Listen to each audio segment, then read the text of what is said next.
Look at you, my gorgeous creature. How are you taking tonight? And Christine. Oh, everyone's standing up. Oh, it's like standing up to attention. Make a relaxing cocktail.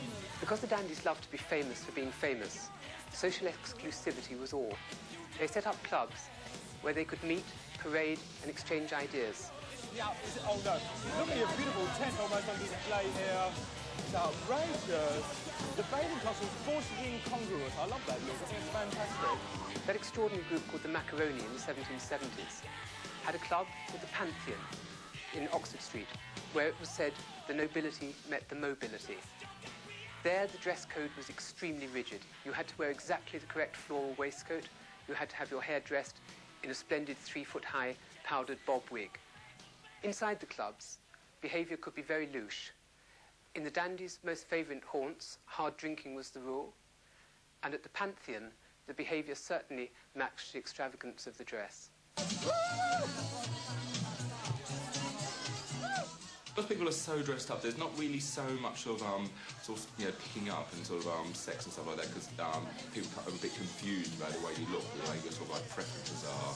But there's still the people who do manage to sort of score get involved in some very sort of spooky encounters. At Almack's, one of the most famous of the 19th century clubs, there was an incredibly strict door policy. 6 terrifying women controlled an all-important guest list. If you couldn't get your name onto that list, you couldn't get in, and if you couldn't get in, you couldn't be seen anywhere else in London on that night. Can we have some heavy vetting now, please? Heavy vetting, okay. Get them to come into the foyer before you eject them. If we hadn't had a door policy, we would have closed after 3 months. I mean, we have to sort of, I'm protecting my friends, really, as much as anyone else.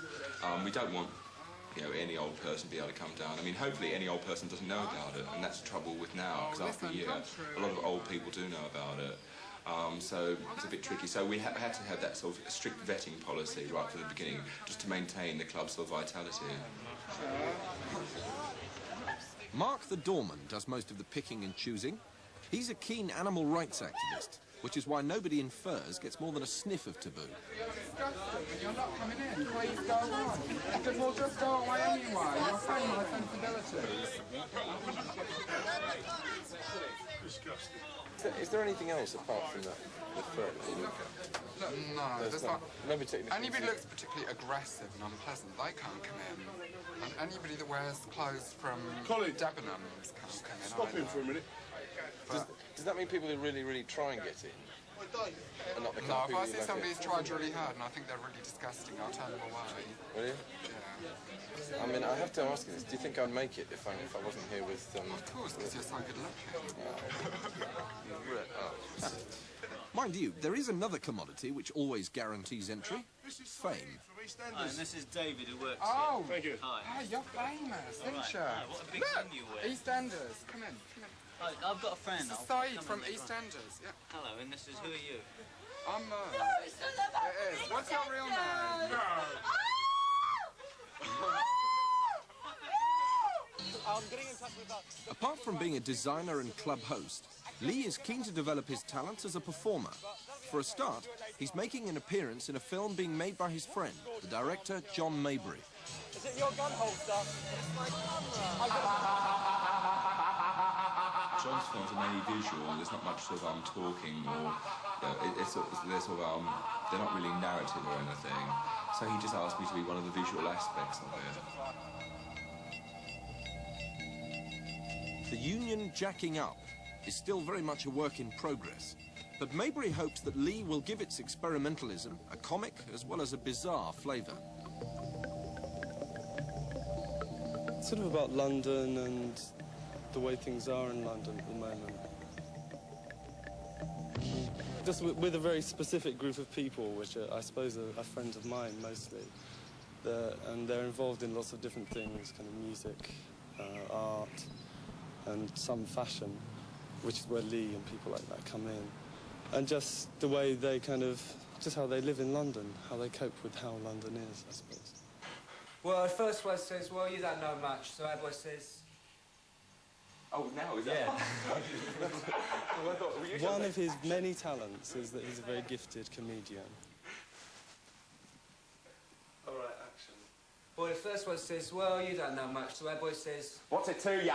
The second one says, where'd you get those clothes? And our boy says... Well, what's it matter? If you put yourself that far out on the edge, you know, and if you confront people in the way that Leigh confronts people, then I think you're in a very vulnerable position. And to an extent, his defence in that situation is his humour and his wit. I mean, he is a very extreme person in very extreme times. And then, Leigh, you spin round and give your response to this camera. So what's it to ya? The day's filming should have included Trojan, an artist who used to live with Leigh. He helped Leigh decorate the flat and still models his makeup and clothes. But not for the first time, Trojan has proved camera shy. Trojan doesn't like to speak very much at all, because when I see a sort of TV camera and sort of strangers around me, I yap, yap, yap, yap, yap, yap, yap, like there's no tomorrow, and Trojan buttons his lip, just never says a word.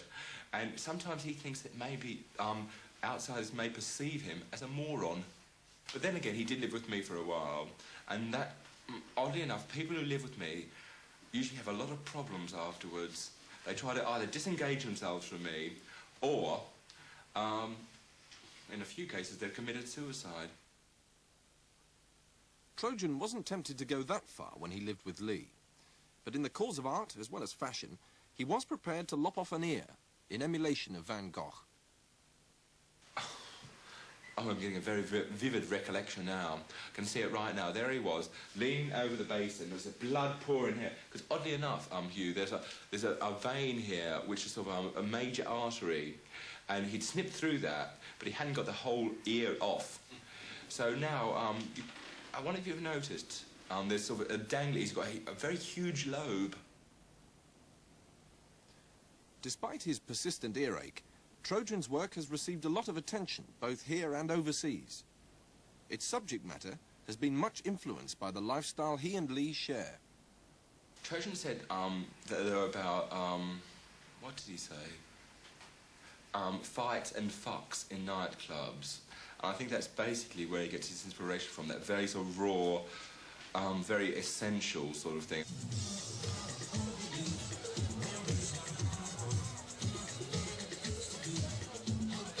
On top of all his other ventures, Taboo has been a great success for Leigh.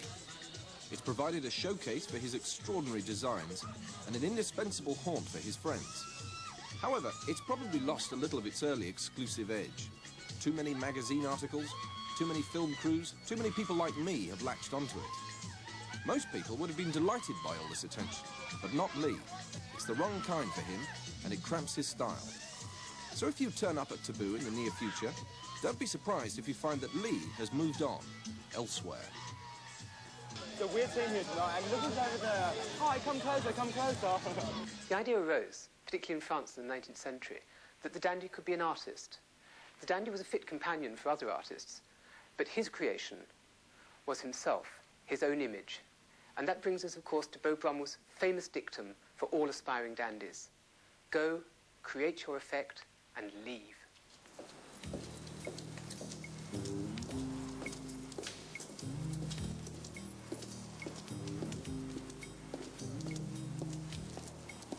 I really can't tell the difference between the stage and the street. It's been a problem which is sort of I sort of transform myself, so it's sort of a theatrical sort of thing. Look, I mean, trying to explain myself, that's a bit of a problem. I think the fact that I am, you should be very grateful for.